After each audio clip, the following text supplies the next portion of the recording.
ఓం నమః శివాయ.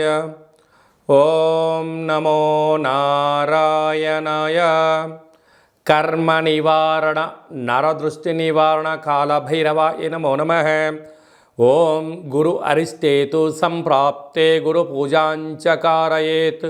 గురుధ్యానం ప్రవక్ష్యామి పుత్రపీడోప ఉపశాంతయే. హరి ఓం. మా ఛానల్కి స్వాగతం. చూస్తున్న వీక్షకులకు ప్రేక్షకులకు ప్రియ కాళభైరవ భగవద్బంధులకి స్వాగతం పలుకుతూ మమ్మల్ని ఎంతగానో ఆదరిస్తూ ఉండబడినటువంటి ప్రియ సోదరి మండలి అందరికీ కూడా దేవగురు బృహస్పతి యొక్క ఆశీస్సులను కోరుకుందాం. నర్మదా నది పుష్కర సందర్భంగా గురు భగవానుడు మేషరాశిలో నుంచి వృషభ రాశిలోకి సంచారం చేయడం జరుగుతుంది. మే 1వ తారీఖు 2024 నుండి ఏడాది కాలము వృషభ రాశిలో గురు భగవానుడు సంచారం చేయడం జరుగుతుంది. అంటే దేవగురు బృహస్పతి అనగా దేవతలకే గురువు కనుక ఒక్కొక్క నదికి ఒక్కొక్క సంవత్సరం పుష్కరం రావడం జరుగుతుంది. అలాగా ఆ నదికి మళ్ళీ తిరిగి 12 సంవత్సరాలకు పుష్కర స్నానం చేయడం జరుగుతుంది. కనుక ఈ నర్మదా నదికి 12 సంవత్సరముల తర్వాత గురువు అక్కడ వృషభ రాశిలో సంచారం చేయడం వల్ల నర్మదా నదిలో పుష్కరాలు జరుగుతున్నాయి. కనుక ఈ యొక్క నర్మదా నది ఎక్కడ పుడుతుంది అయ్యా అంటే మధ్యప్రదేశ్లోని అమర్కంట్ అనే ప్రాంతంలో జన్మించి ఆ మధ్యప్రదేశ్ అంతా ప్రవహిస్తూ ఓంకారేశ్వర జ్యోతిర్లింగేశ్వర క్షేత్రంగా అక్కడ ప్రవహిస్తూ తదనంతరము అనేక నదులలో కలిసి సముద్రాల్లో కలవడం జరుగుతుంది. కనుక మనమందరము కూడా పుష్కర స్నానాన్ని ఆచరిద్దాం. ముక్కోటి దేవతలు స్నానం చేయడానికి వస్తారు కనుక వారి ఆశీస్సులు మనం కూడా పొందుదాం.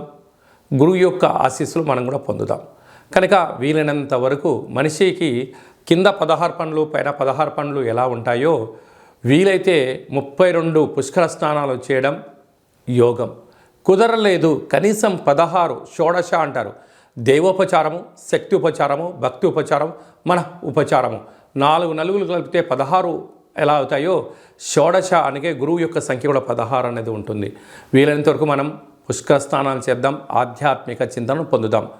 ఎవరి యొక్క జాతకంలో గురువు లగ్నంలో ఉన్నారు ఆధ్యాత్మిక చింతన, 2వ స్థానంలో ఉన్నారు ధనలాభం, 3వ స్థానంలో ఉన్నారు తల్లిదండ్రుల యొక్క ఆస్తిపాస్తులు ఆశీస్సులు, అర్ధాష్టమంలో ఉన్నాడు అన్నింటా ఇబ్బందులు, సంతాన స్థానంలో గురువు ఉన్నాడు మంచి పుత్రికా సంతాన యోగం, పిల్లల ద్వారా వీరికి యోగం.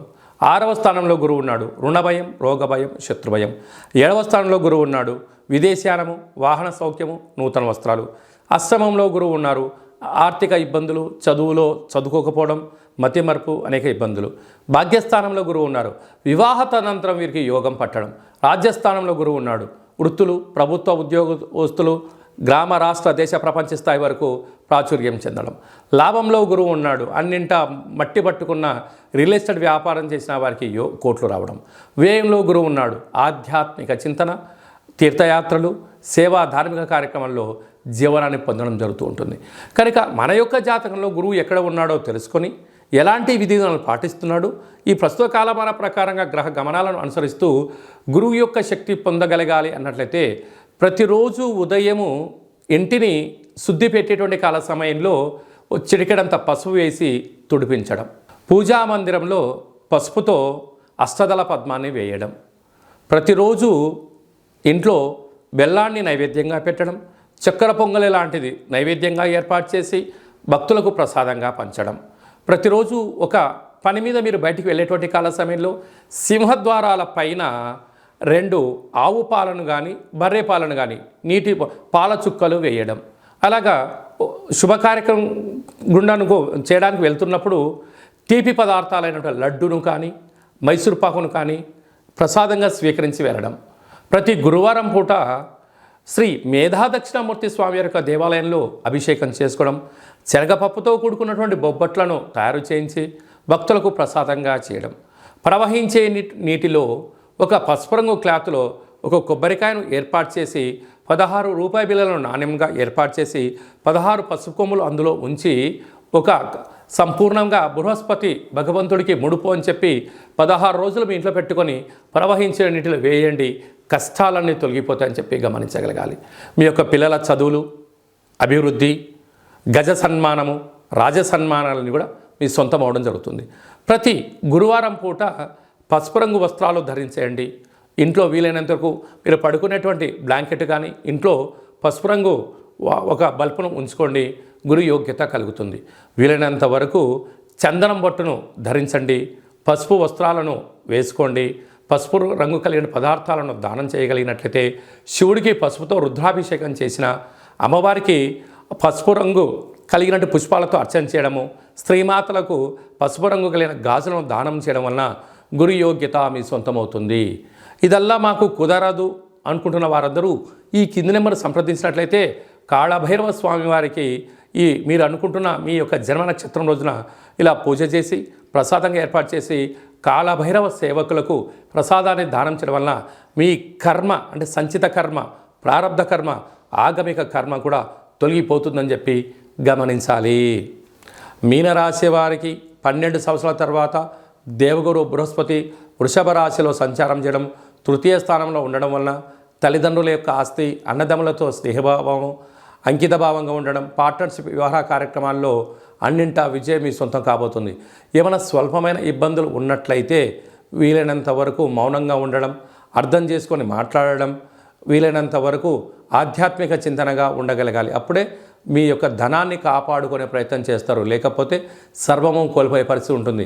ఇలాంటి కాల సమయంలో బెల్లపు నీటితో కాలభైరవుడికి అభిషేకం చేసుకోవడం, మీరు ఎంత బరువు అయితే ఉంటారో అంత బరువు కలిగిన ఉప్పును నీటితో కలిపి శివుడికి రుద్రాభిషేకం చేసుకోవడం, కర్మను దానం చేయడము, ఈ నరదృష్టికి దిష్టి తీయించుకోవడము, కాళభైరవ స్వామి మెడలో గారెల మాల వేసి దానం చేయడం వల్ల అదృష్టం మీకు అద్భుతమైన యోగం కలిగిస్తుందని చెప్పి గమనించాలి. ఈ దేవగురు బృహస్పతి యొక్క ఆశీస్సులు మనం పొందగలగాలి అన్నట్లయితే మనం వీలైనంత వరకు పుష్కర స్నానం చేద్దాం, ప్రవహించే నీటిలో ఇలాంటి కార్యక్రమాలు ఆచరింపచేద్దాం. ప్రతిరోజు మనం స్నానం చేసేటప్పుడు ఆ నీటిలో చిటికెడంతా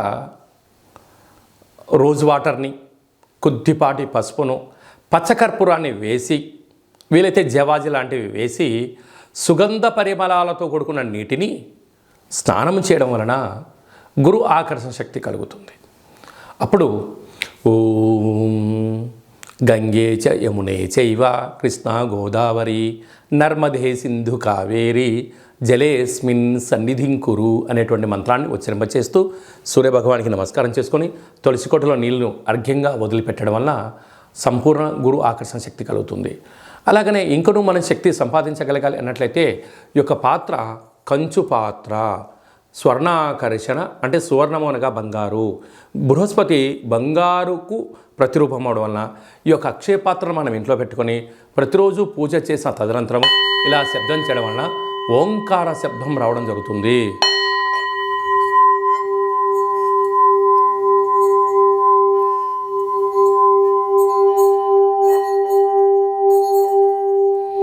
ఇలా శబ్ద తరంగాల్ని చేయడం వలన పిల్లలు బాగా చదువుకోవడం, ఉద్యోగస్తులు కొత్త ఉద్యోగం రావడం, వ్యాపారం రావడం జరుగుతుంది. యంత్ర, మంత్ర, తంత్ర, పరతంత్ర, తాంత్రికపరమైన దోషాలు కూడా తొలగిపోతాయి. ఈ స్వర్ణాకర్షణ అక్షయ పాత్రతో పాటు కాళభైరవ స్వామి యొక్క పిరమిడు, డాలరు, కంకణము, ఒక బృహస్పతికి సంబంధించినటువంటి పూజ, అలాగనే మీకు కాళభైరవ హోమాన్ని వాట్సాప్ ద్వారా ప్రత్యక్షంగా చూపిస్తూ చేయించడం జరుగుతుంది. ఆసక్తి గలవారు ఈ కింద నెంబర్ని సంప్రదించగలరు. అలాగనే మీ వ్యక్తిగత జాతకం తెలుసుకోవాలనుకుంటున్నారా? మీ పేరు, డేట్ ఆఫ్ బర్త్ డీటెయిల్స్ రాసి పంపించినట్లయితే 100 సంవత్సరాల జాతకాన్ని కూడా రాసి పంపించడం జరుగుతుంది. సంపూర్ణమైనటువంటి బృహస్పతి యొక్క ఆశీస్సులు ఇంకొంచెం కలగాలి అన్నట్లయితే పుష్కర స్నానం చేయగలిగితే చేయండి. చేయలేనటువంటి వాళ్ళు ఎవరైనా ఉన్నట్లయితే ఈ కింది నెంబర్ని వాట్సాప్ ద్వారా సంప్రదించగలిగినట్లయితే మీకు పుష్కరుడి యొక్క పూజా కార్యక్రమాలు, గతించిన పెద్దవారి యొక్క గోత్రాలను పంపించగలిగినట్లయితే వారికి అక్కడ పిండ ప్రదానాలు ఆ కార్యక్రమంలో ఏర్పాటు చేయించి ప్రసాదంగా కూడా ఏర్పాటు చేయడం జరుగుతుంది. పెద్దవారి యొక్క ఆశీస్సులు మనకు శ్రీరామ రక్ష అని చెప్పి గమనించాలి. అందరికీ దేవగురు బృహస్పతి యొక్క ఆశీస్సులు ఉండాలని కోరుకుంటూ ఆశీర్వచనం. ఓం రాజాదిరాజాయ ప్రసహ్య సాహినే నమో వయం వై శ్రవణాయ కుర్మహే సమే కామాన్ కామకామాయ మహ్యం కామేశ్వరో వై శ్రవణో యదదాతు కుబేరాయ వై శ్రవణాయ మహారాజాయ నమః. ఈ వీడియో మీకు నచ్చినట్లయితే లైక్ చేయండి, షేర్ చేయండి, మా ఛానల్ని సబ్స్క్రైబ్ చేసుకోండి. మేము చేస్తున్న వీడియోలు మీకు ముందస్తుగా నోటిఫికేషన్ రావాలి అంటే గంట సీమలో ప్రెస్ చేయండి, ఆల్ అనే బటన్ కూడా తెలియచేయండి. ఈ భక్తి సమాచారాన్ని మీరు ఎవరికైతే మీ క్షేమాన్ని ఎవరైతే కోరుకుంటున్నారో లేదా మీ క్షేమాన్ని ఎవరైతే కోరుకుంటారో వారికి ఫార్వర్డ్ చేసి భగవంతుడి యొక్క ఆశీస్సులు ఉచితంగా పొందగలరు.